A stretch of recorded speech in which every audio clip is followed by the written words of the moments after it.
Problem হচ্ছে প্রচন্ড রোদ আর অনেক গরম। এইখান থেকে রাজার বাড়ির ভিউটা খুব সুন্দরভাবে দেখা যায়, একদম সামনে এনে আটকে রাখা হতো, এটা খুবই ভয়ঙ্কর। এখান থেকেই নাকি রানী গোসল করতো। বিশাল বড় পুকুর, বেশ কিছু হরিণ আছে। এটা হচ্ছে ময়ূর।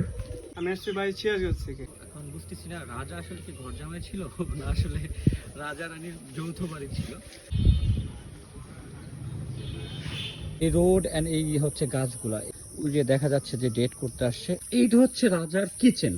এটা হচ্ছে বলি দেওয়ার যে হচ্ছে মানে কি বলবো একটা হচ্ছে মেশিন বলা যায় আর কি। আপনি চিন্তা করেন আপনাকে যদি এখানে মাথা দিয়ে আপনাকে যদি বলি দেওয়া হয়, এখানে ভিডিও করা সম্পূর্ণ নিষেধ।